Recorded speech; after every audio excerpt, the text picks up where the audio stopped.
the question about, there was a question about why I said I was devastated as a child, looking at the door and reflecting, oh, this is made by a carpenter, and realizing that in and of itself, it was not beautiful. It was made. And why I was devastated, I think, was because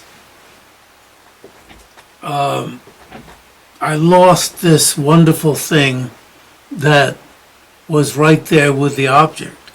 I was overwhelmed. You know, I thought this was really so nice. It was right there with the object. So I lost something beautiful that was right there with the object. As the fifth Dalai Lama says, I forget the title, Jambel Shalom. I call it Sacred Word of Manjushri. Sometimes when you reflect on emptiness, it is as if you have lost something nice that was in your hand, like a jewel that was in your hand. Something really nice that was in your hand. Something is gone that was nice. The experience of making a little headway with regard to emptiness. And sometimes it's like a jewel that was either lost or you didn't have is found. Something really nice is found.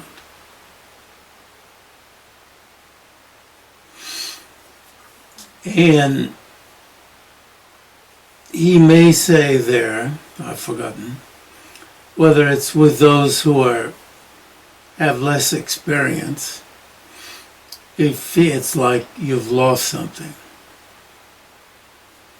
Those with more experience, when you've, lost contact with emptiness, and you reason, and you find it again, this is like finding a jewel. After all, emptiness is the Buddha nature. It is the key, it is the way to developing Buddha qualities. It is the way to developing deeper qualities. Now, I would add that it depends on the particular state you're in at the time. I was marveling at the door, so I lost the marveling and was left empty-handed. So that's why I said that I was, what did I say? Devastated. Oh! Lost something. But I remained. It's not like I ran away from, I remained contemplating. So anyway, Jigme Tamsha Gyatso is somebody who's not me. I think he died in 1946, something like that. 20th century Tibetan who was, I can say, not at all affected by the 20th century. An Amdoa, who I believe, I think I've told this story before and just shut me up if I have,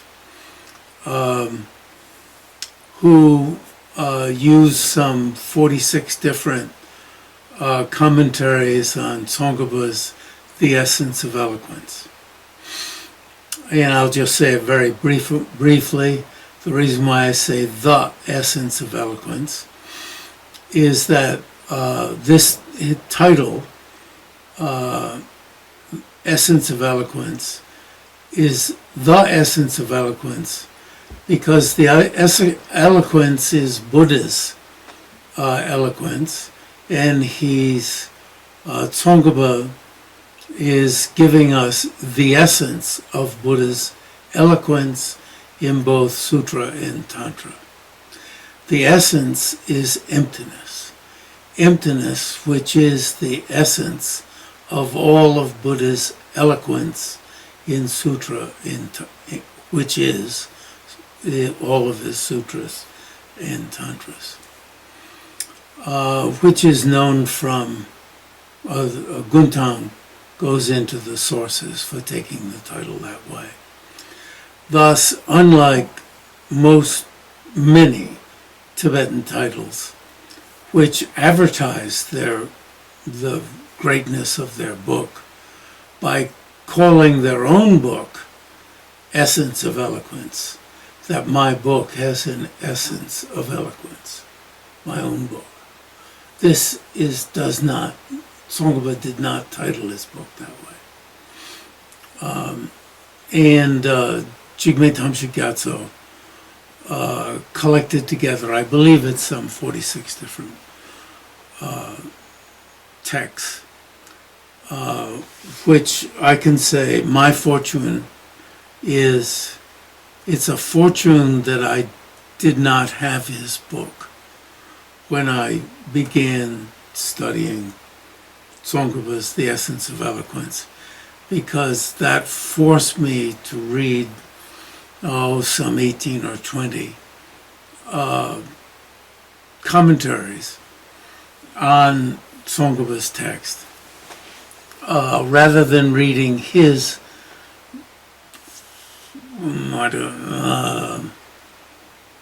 distillation, maybe, of even more, which might have excused me from reading all of so many other texts and taking notes on them, which forced me to become acquainted with them. And, I might have excused myself. His Holiness has great respect for Jigme Tamsha Gyatso's text.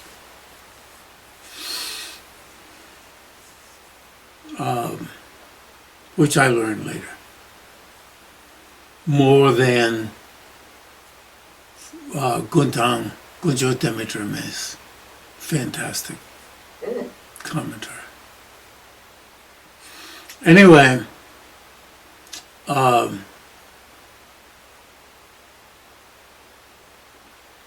which it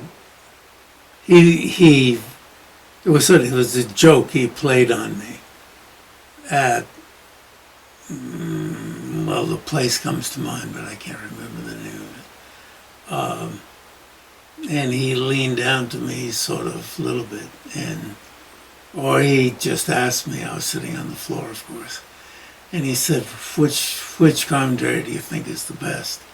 And it was a bit of a joke, because he was going to one-up me. Because the obvious answer is Guntang's text. And I said, Jigme Tamsha Gyatso. And he jumped up and went to his suitcase and took out his green copy of Tsong-kha-pa's The Essence of Eloquence and showed me the notes he made in the margins. And he said, these are from Jigme Tamsha Gyatso's wonderful commentary. So you see, his sort of joke to me was that he wanted to introduce to me Jigme Tamsha Gyatso's text. But I answered back with the right answer. So, which he was delighted with. He didn't say, oh, too bad. I was going to say that myself. He didn't. Instead of that, he went to his suitcase and got out the confirmation. It was very nice, very sweet. Okay, so I sent him this.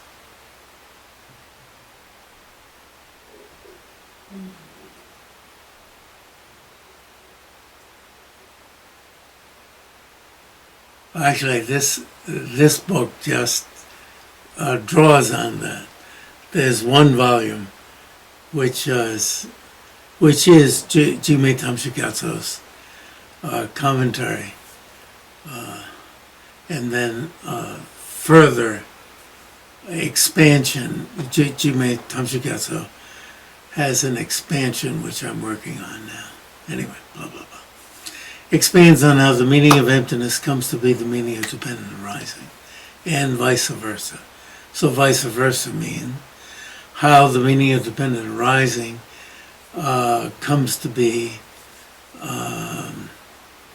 the meaning of emptiness, and touches on how dependent arising comes to mean dependent imputation.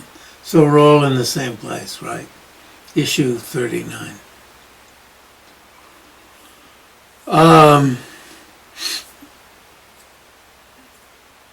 The meaning of the emptiness of inherent existence is taken not as utter non-existence,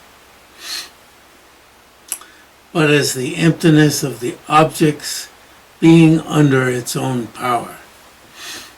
And I try in the notes to give enough. I didn't at that time have the full Tibetan,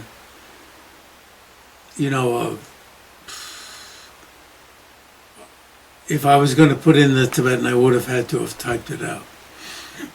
But now I have the Tibetan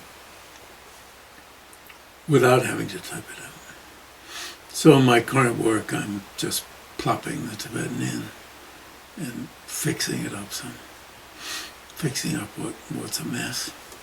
Independent arising, in this case, danger, dependent, is taken to be in reliance. So you see, if you're going to translate pramana, right, valid cognition, as reliability, I need to search around and find, okay, then it's all right to depend, den, on the Buddha. It's all right to durba on the Buddha, demba and den on the Buddha, demba on the Buddha, durba on the Buddha. If you're a translator, but when you want to get at the heart of the matter, wow, reliability. It's beautiful, reliance. It's okay to rely on the Buddha. And arising is taken with respect to compounded phenomena, things that are compounded from causes and conditions, to mean production. Gyewa. And with respect to unproduced phenomena, things that are not produced upon the coming together of causes and conditions, to mean established. Thus, dependent arising in this latter sense means established in reliance upon or in dependence upon term and conceptual consciousness. Now,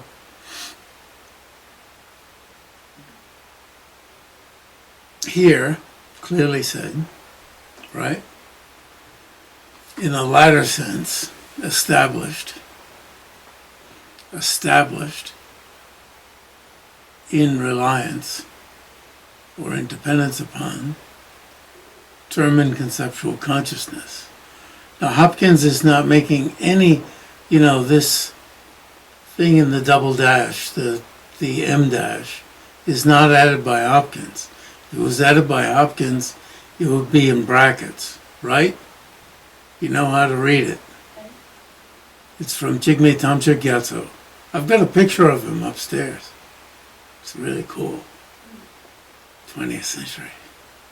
You could have it in the latter half of, I have a picture from the latter half of the 19th century.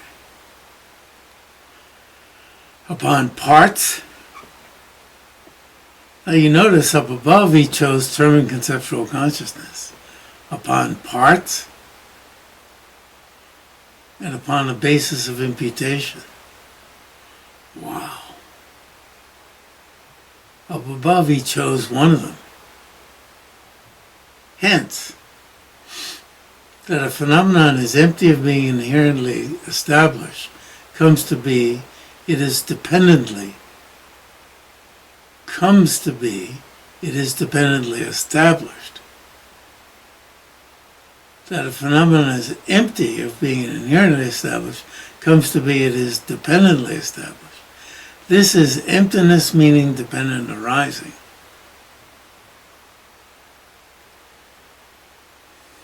In one way you could say, ho-hum, I already know this. Which means I've already heard the words before, right? We've already heard the words before. And when something arises in dependence upon causes and conditions, and so forth, you know, all these others, aside from being established in reliance upon others, you see what the others are. The others are term and conceptual consciousness. The others are parts. Others are parts. My house here, one reason why I was so influenced to buy it, Betsy was totally reluctant. It reminded her of Geshe Wangyal's original place in Virginia, and probably even retreat house, one of these rectangular ranch houses. What she wanted was a 2-story, you know, with a downstairs. One of the places, we probably looked at 40 or 50 places. But none of them suited. This place had the property and a fantastic view. Wow. When I saw the view up there, the house is not where, well, every place on this property has a good view. If you saw the view from this place, and you thought I said, well, the fantastic view's up there. The fantastic view is where God's rock is. The Mennonite minister, the father was Mennonite minister. He showed us this outcropping of rocks, which is mostly hidden. And he said, who else could have done this but God? So I named that outcropping. You can hardly see the outcropping. You have to kind of go and stand on it. So I named it God's Rock. God's Rock. Out of respect, actually, to him. Because he said no one could have done that but God. So when we got to that place, and you can see way down into the valley, he had wisely cut that swath of trees so you could see way down. I said, whispered to Betsy, don't say anything. Don't say anything. This is beautiful. Don't say we like it.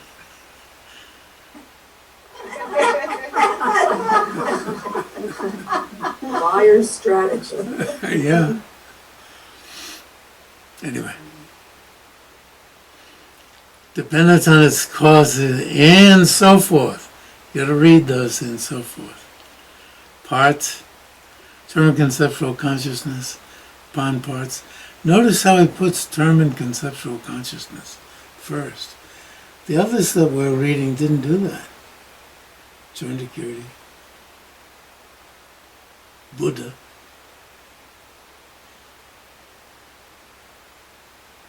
Our 20th century friends,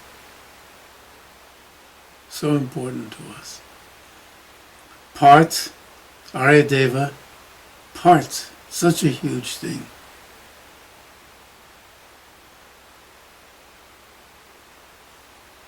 Chasheki Yana, title of his text. Sorry, Chasheki Yana. Oh, I forget how I translate it. The length of a forearm. Ladi Janchub Sultrim, Ladi Rumche, Ladi Janchub Sultrim said he thought the title meant the length of a forearm because of the number of stanzas and the length of a forearm. Ooh, I don't know what the length of a forearm is and the number of stanzas. And upon the basis of imputation, others, in reliance upon others, this house, because of the number of rooms it had, was quite a number of, not really tiny rooms, but smallish rooms.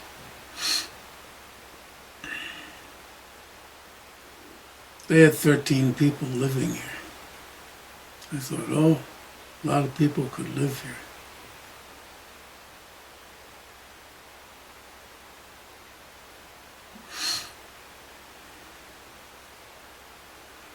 It's right by the road that the four families, share, dead end road. Because you see, being a farming family, they didn't want to have to dig themselves out, I guess. And therefore, a phenomenon is dependently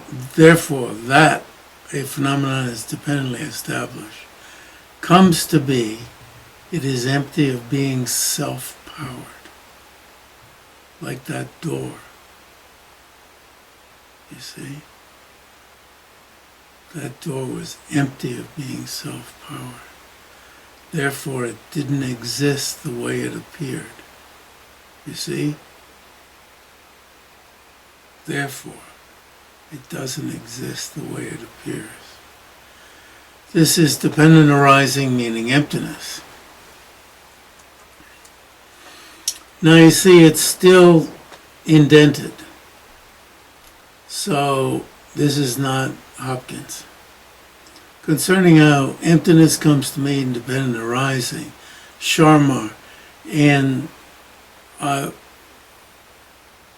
that should be ZHA.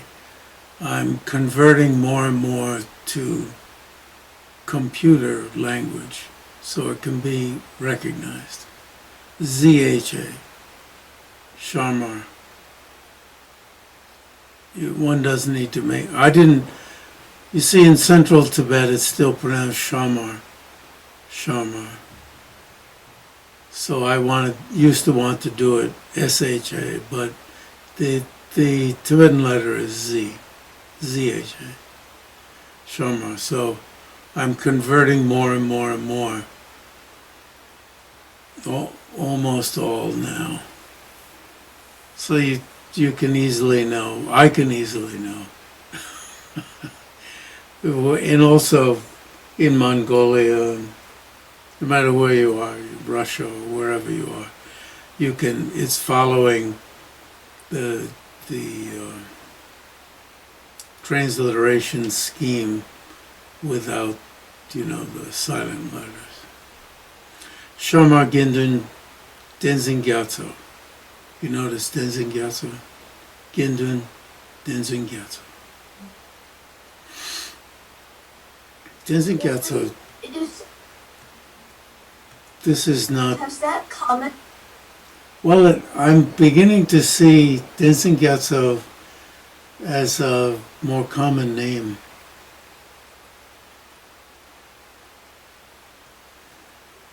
It was sneaking by me before I noticed. You know.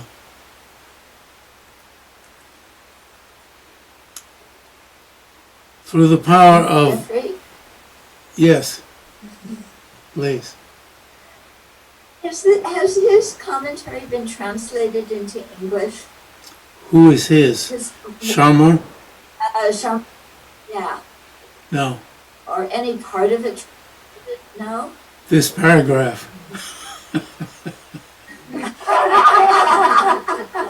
Because His Holiness taught it when he was going through the 18 Amendments, and I was totally blown away by his commentary. Oh, And I yeah, have to well, read it in English. I think Betsy may, yeah, I think she has some scattered, she may have some scattered quotations. I don't know. And then what I'm working on now, I have, there's a reference to Jimmy Tamsha Gyatso makes a reference that's difficult to figure out to what book it refers, and I'm deciding to let it refer to this. But no.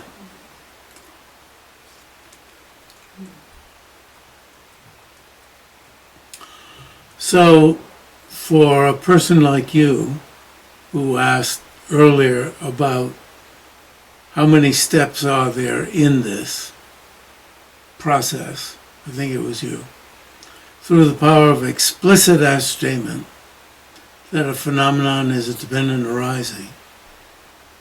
Ascertainment, so it looks as if there are two steps here, right? Explicit ascertainment of the phenomenon is dependent arising. Ascertainment without relying on another valid cognition. Okay, so the second step is ascertainment that is empty of inherent existence. So there's there's two steps, but nothing intervening is posited as ascertainment dependent arising, meaning emptiness. So Jimmy Tamsha Gyatso is quoting him, who's a little bit before him. I forget. I was looking up. Well, here we are, 1852 to 1910. So, just before Jimmy Tamsha Gyatso. And independence. Now, this is not coming. That's describing this, and it's not as if the next one you're sparked back to the other one. Okay, it's just describing the other side of the coin, so to speak, and in dependence upon just the functioning is that a phenomenon is empty of inherent existence. And now we're switching to another scene, a different scene. You're meditating, you're doing reasoning, and you ascertain that phenomenon is empty of inherent existence. And then without anything intervening, you ascertain that it's a dependent arising. That's posited as really realizing emptiness as meaning dependent arising. Hence, so he's going to make a point. Realizing the meaning of dependent arising is meaning of emptiness is not said about realizing emptiness, about taking dependent arising. Okay, I'm going to take some dependent arising, and I'm going to work on that. That'll be my basis. And I'm going to realize emptiness based on that. That's not what we're talking about. In other words, you realize emptiness.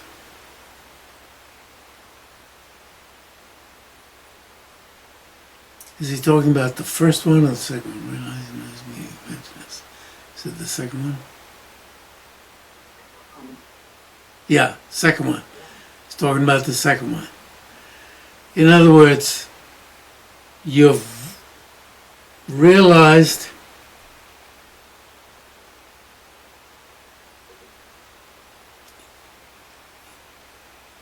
you're taking dependent arising to mind, and based on the functioning of that consciousness, you realize emptiness.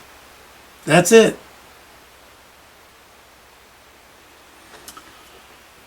That's the process.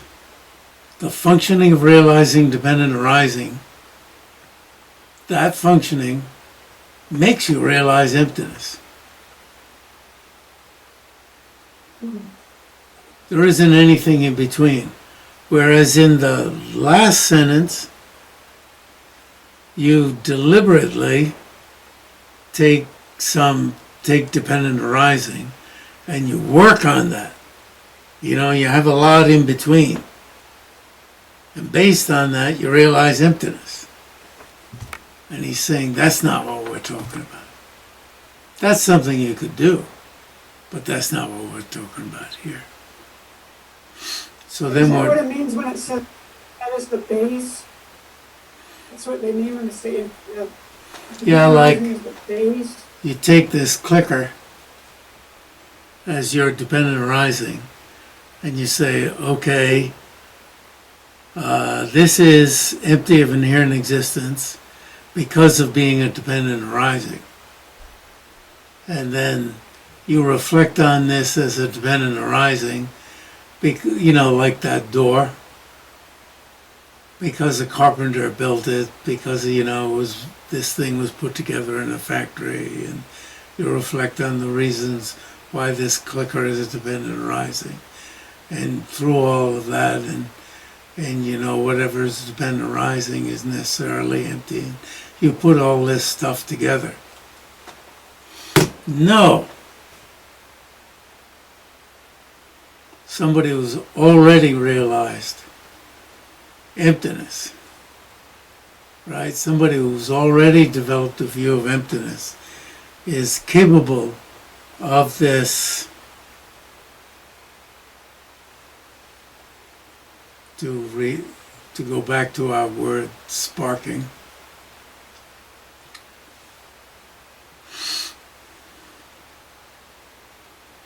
So, Jigme Tamsha Gyatso says this. Tsong-kha-pa's great commentary on Nagarjuna's fundamental treatise on the middle called Wisdom, which we set aside. In other words, we set aside Chandrakirti's commentary. That aside from proponents of the middle who have refuted inherent establishment with valid cognition, sometimes we choose another word than valid cognition. We go to reliable cognizer. Cognizer is good because it's the agent. It's the agent. Geishis always say, you know, hold up the finger and say, you know, this is the cognizer. But of course the person is the cognizer too. But, you know, that's just, you know, especially in non-Buddhist systems, the person assumes a big place. A big place. But of course the person is the agent, and the conscious, even in Buddhism, but when geishas and so forth, even non-geishas, they'll say the consciousness that realizes, and thus cognizer. And we always used to do that. Switch to cognition just because in the academic world that's what's so often said, and I didn't want to dump on the academic world all the time.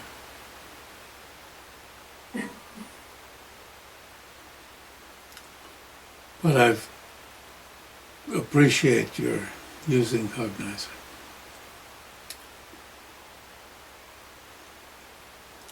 So, who have refuted the inherent establishment of God, this is not for others. But that doesn't mean we shouldn't touch it. And we shouldn't, you know, and I didn't say to myself as a little kid, oh, I shouldn't,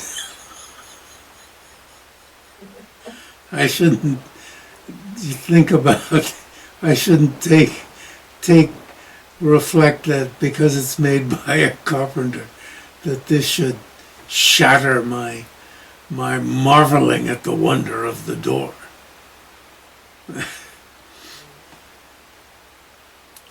Okay. So, I'm drawing the conclusion that Jigme Tamsho Gyatso was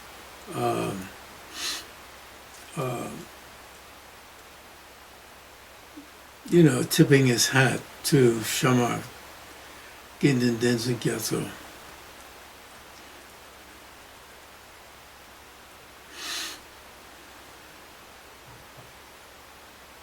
Gindan Gyatso is the second Dalai Lama. But of course, he didn't think of himself as the second Dalai Lama. He was the third Sunam Gyatso. They came to be called the Dalai Lama.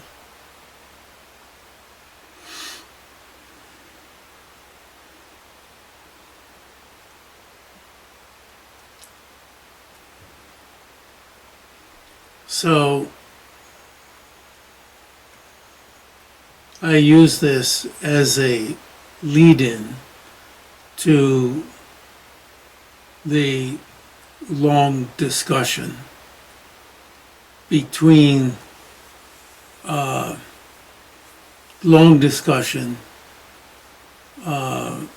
about the many wonderful scholars from many different Gelugpa traditions up to Shamar Gindan Denzen Gyatso and Jigme Tamsho Gyatso that we're going to get to in the next chapter, and then want to rehearse again and repeat what Giant Shiva, what we went over earlier with Giant Shiva.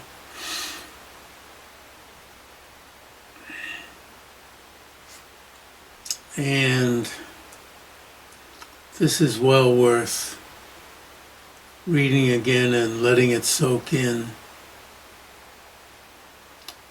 Sutra Chandakirti, Nagarjuna, following, I assume this is Nagarjuna's order, and